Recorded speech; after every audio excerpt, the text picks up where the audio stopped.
तो याद रखो, लगेगी आग तो आएंगे घर कई जद में, यहाँ पे सिर्फ हमारा मकान थोड़ी है। और जो इतरारें आज मुसलमानों को देखकर डॉक्टर राहत इंदौरी ने कहा था, जो आज साहिबे मसनद हैं कल नहीं होंगे, जो आज साहिबे मसनद हैं कल नहीं होंगे, किराएदार हैं जाती मकान थोड़ी है, किराएदार हैं जाती मकान थोड़ी है। और हम हिंदुस्तान छोड़ेंगे नहीं। क्यों? सभी का खून है शामिल यहां की मिट्टी में, किसी के बाप का हिंदुस्तान थोड़ी है।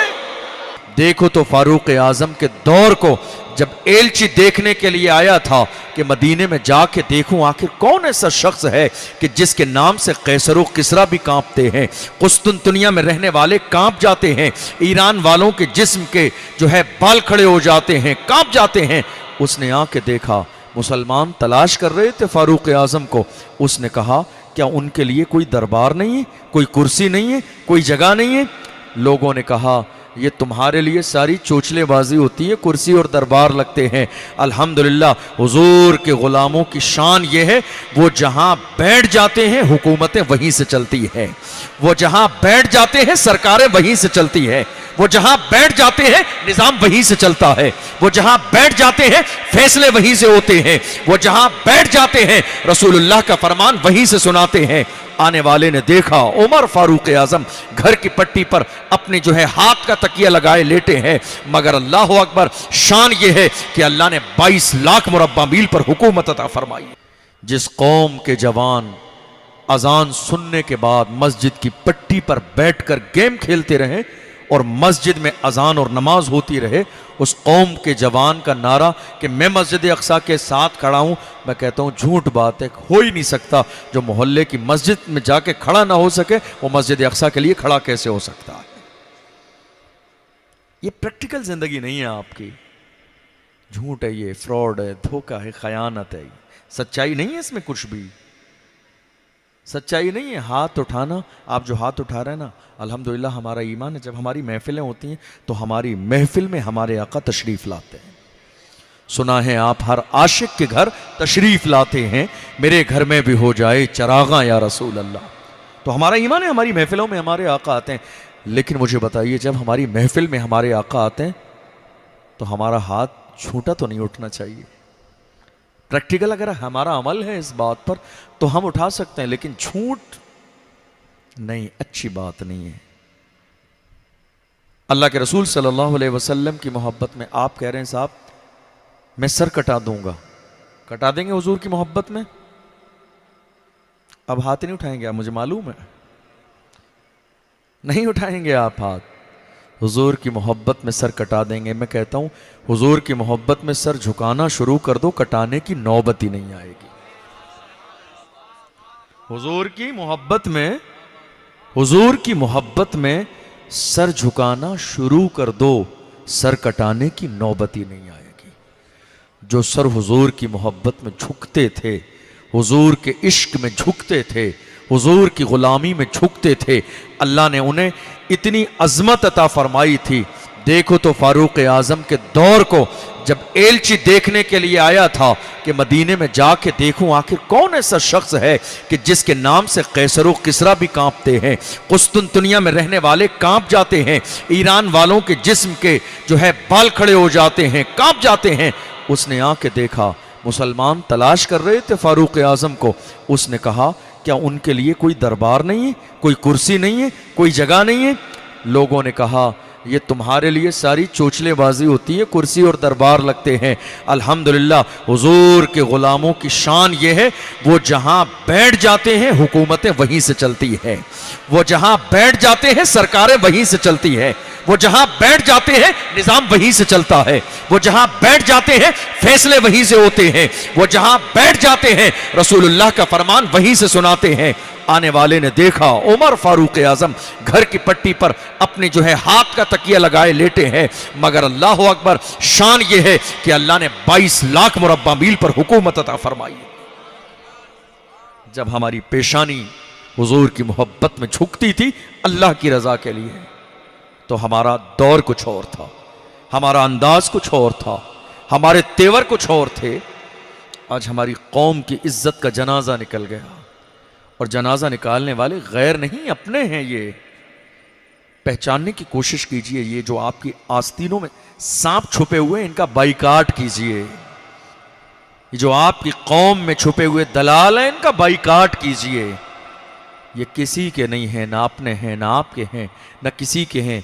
इन्होंने हमारी इज्जत को पैरों के नीचे रौंद देने का काम कर दिया है। डॉक्टर राहत इंदौरी का मुझे वो शेर बार बार याद आता है। ये जो कौम की मुखबरी और दलाली कर रहे हैं, ये सोचते हैं कि जब मारे जाएंगे तो हमारे लिए इज्जत और इस्तिकबाल के लिए रेड कलर का कारपेट बिछाया जाएगा। ऐसा हरगिज नहीं होगा। डॉक्टर राहत इंदौरी ने कहा था, लगेगी आग तो आएंगे घर कई जद में, यहां पे सिर्फ हमारा मकान थोड़ी है, सिर्फ हम यहां रहने वाले नहीं हैं। और आप जिसकी सरपरस्ती में है ना, वो आपकी हकीकत को जान चुके हैं कि जो अपनी कौम का ना हुआ वो हमारा कैसे हो सकता है। वो जान चुके हैं आपकी हकीकत को, जो कौम का ना हुआ वो हमारा कैसे हो सकता है। डॉक्टर राहत इंदौरी ने यही समझाया। ऐसा नहीं हमारे लिए गड्ढा खोदते रहो, याद रखो लगेगी आग तो आएंगे घर कई जद में, यहां पे सिर्फ हमारा मकान थोड़ी है। और जो इतरारें आज मुसलमानों को देखकर, डॉक्टर राहत इंदौरी ने कहा था, जो आज साहिबे मसनद हैं कल नहीं होंगे, जो आज साहिबे मसनद हैं कल नहीं होंगे। किराएदार हैं, जाती मकान थोड़ी है, किराएदार हैं, जाती मकान थोड़ी है। और हम हिंदुस्तान छोड़ेंगे नहीं। क्यों? सभी का खून है शामिल यहां की मिट्टी में, किसी के बाप का हिंदुस्तान थोड़ी है।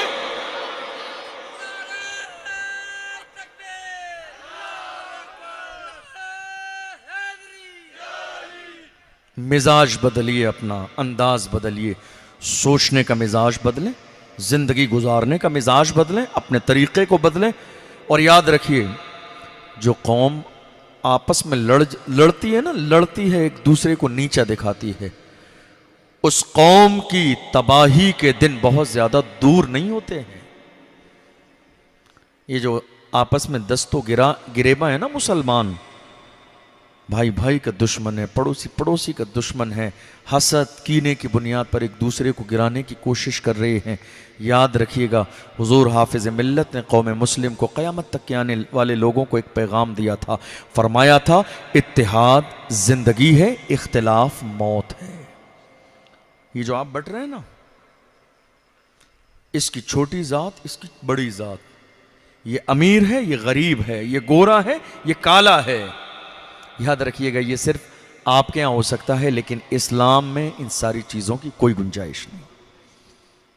आज हमारी कौम जानते हो मारी क्यों जा रही है? इसी बुनियाद पर हम लेकर बैठे नहीं साहब, ये छोटी जात, ये बड़ी जात, ये अमीर हैं, ये गरीब हैं, ये गोरे हैं, ये काले हैं। हमारे यहां एक मालदार का बेटा जुर्म कर दे तो पूरी कौम उसको बचाने के लिए कह देती है, जवानी के जोश में गुनाह कर दिया होगा, शराब के ठेके पर बैठा रहे, लोग कहते हैं जवानी का दौर है। गरीब का बेटा शराब के ठेके वाली गली से गुजर जाए तो लोग शराबी बनने का इल्जाम लगा देते हैं। यही चीज है कि जिसने तबाह बर्बाद किया। मेरे नबी सल्लल्लाहु अलैहि वसल्लम की बारगाह में एक मुकद्दमा लाया गया। कबीला जुहैना की एक औरत ने चोरी की, हुजूर के पास लाया गया, या रसूलल्लाह चोरी की है, लेकिन मसला यह है कि एक बड़े खानदान की औरत है, मालदार खानदान, नामवर, इज्जत वाले, शोहरत वाले हैं। औरत ने चोरी तो की है, मगर या रसूलल्लाह अगर आप चाहेंगे तो जितनी चोरी की है उससे ज्यादा खानदान के लोग देने के लिए राजी हैं। जरा जुमले पे गौर कीजिए, अल्लाह के महबूब ने क्या फरमाया। मेरे नबी ने इरशाद फरमाया, लौ अन्ना फातिमा बिन्त मुहम्मदिन सरकत लक़तअ मुहम्मदुन यदहा। मेरे नबी फरमाते हैं, अगर आज मोहम्मद की बेटी फातिमा चोरी कर लेती तो मोहम्मद उसके भी हाथ काट देता। इस्लाम का निजाम देखो, निजाम अदल है ये। मेरे नबी ने अपनी बेटी की मिसाल दी। वो बेटी सुभान अल्लाह, मेरे इमाम फरमाते हैं, सैयदा जाहिदा तैयबा ताहिरा, जाने अहमद की राहत पे लाखों सलाम। कौन बेटी? अल्लाहु अकबर। हदीस पढ़ेंगे तो अंदाजा होगा, कोई ऐसी वैसी बेटी की बात नहीं कर रहा हूं। वो बेटी सुभान अल्लाह जो लखते जिगर है मुस्तफ़ा जाने रहमत की, जो नूरे नजर है मेरे नबी की, जिनकी शान ये है, हदीस में है, इदा दखलत अला नबी सल्लल्लाहु अलैहि वसल्लम फकाम इलैहा फकब्बलहा व अजलसहा फी मजलिसिही, जिनकी शान यह है कि जब हुजूर की बारगाह में आती हैं तो मेरे नबी खातून जन्नत के इस्तिकबाल के लिए उठ के खड़े हो जाते। सुभान अल्लाह। पेशानी चूमते हैं, हाथ चूमते अपनी जगह पे बिठाते हैं और जाने लगती हैं। तो मेरे नबी का अंदाज ये होता है, उस नबी ने अपनी बेटी का नाम लेके ऐलान फरमाया अगर मेरी बेटी फातिमा चोरी कर लेती तो सजा उसकी भी यही होती, उसका हाथ काटा जाता। इस्लाम है ये, इस्लाम पढ़िए इसे। कौन सीखेगा ये, कौन सुनेगा? हमारे यहां अदलो इंसाफ जब से खत्म हो गया तब से आज ये बर्बादी का दौर हमारी और आपकी निगाहों के सामने है। हमारे यहां कोई अदलो इंसाफ नहीं है, कोई अदलो इंसाफ नहीं है किसी में। इमाम और मुक्तदी के झगड़े हमारी निगाहों के सामने हैं, कमेटियों के झगड़े हमारी निगाहों के सामने हैं, दारुलूम के झगड़े हमारी निगाहों के सामने हैं, कौम के झगड़े हमारी निगाहों के सामने हैं, मोहल्ले के झगड़े हमारी निगाहों के सामने हैं, शौहर और बीवी के झगड़े हमारी निगाहों के सामने हैं, तलाक के मसाइल आज हमारी निगाहों के सामने हैं। ये सारे मसाइल पर आप गौर कर लीजिए, आपको अंदाजा लग जाएगा कि आज हमारी समाज और हमारी कौम का हाल क्या है। जरा गौर कीजिए, इस्लाम का निज़ाम अदल ये है। मेरे नबी ने फरमाया अगर चोरी करने वाली मेरी बेटी फातिमा होती तो मोहम्मद उसके भी हाथ काट देता। क्या आज हमारे यहां ये अदलो इंसाफ है? नहीं। मेरी कौम के लोग तो अपने अमाल में फरिश्ता बने हुए बैठे हैं मस्जिद के इमाम को तलाश करने के लिए कि कोई गलती मिल जाए कि मस्जिद से बाहर निकालने का बहाना मिल जाए। हो रहा है ये हो रहा है। जुल्म ये जुल्म ये अल्लाह का कुरान कहता है इन्नल्लाह ला यज़लिमु मिस्काल ज़र्रा, अल्लाह अपने बंदों पर जर्रे के बराबर जुल्म नहीं करता है, न जुल्म को पसंद करता है। खबरदार जुल्म से बचो। मेरे नबी का फरमान है वत्तक़ी दावतल मज़लूम फ़इन्नहु लैसा बैनहु व बैनल्लाहि हिजाब। मेरे नबी ने फरमाया मजलूम की बद्दुआ से बचो, इसलिए कि उसके और खुदा के दरमियान बीच में कोई पर्दा नहीं होता है। हमारे यहाँ इख्तलाफ देख लीजिए आप, निज़ाम अदल आज हमारे यहाँ नहीं है, इंसाफ आज हमारे यहाँ नहीं है, सच्चाई आज हमारे यहाँ नहीं है, मोहब्बत आज हमारे यहाँ नहीं है। मोहब्बत के दावेदार हैं हम में से कोई ऐसा नहीं है जो मोहब्बत का दावेदार ना हो। मोहब्बत के दावेदार हैं। जज्बे और जोश वाली तकरीरें तो आप हमेशा सुनते हैं। कभी कभी आईना देखने का भी हौसला पैदा करें अपने अंदर, कभी कभी आईना भी देख लिया करें। आपके चेहरे की गंदगी आईने से बचने से दूर नहीं होगी, गंदगी हटाने से दूर होती है। चेहरे से जो है आईने से दूर जाने से कि साहब मैं आईना नहीं देखूंगा मुझे गंदगी नजर नहीं आएगी, गंदगी जो है वो रहेगी। आईना देखने न देखने से कोई फर्क नहीं पड़ता है। आईना इस नीयत से देखा करें ताकि जो मेरे चेहरे पे गंदगी है वह दूर हो जाए। उलमा का अंदाज ये होना चाहिए वो अपनी कौम के लिए आईने की हैसियत रखें और जब कौम के सामने जाएं तो मस्जिद के इमाम को चापलूसी नहीं करना चाहिए अमीर व गरीब, मालदार, शोहरत वाले, पावर वाले, जमींदार की, बल्कि एक आलिम को ऐसा होना चाहिए मैं आईना हूं, दिखाऊंगा दाग चेहरे के, जिसे खराब लगे सामने से हट जाए। यह मिजाज होना चाहिए एक मस्जिद के इमाम का, एक आलिम का, कौम के रहबर का, रहनुमा का, एक दीनदार इंसान का।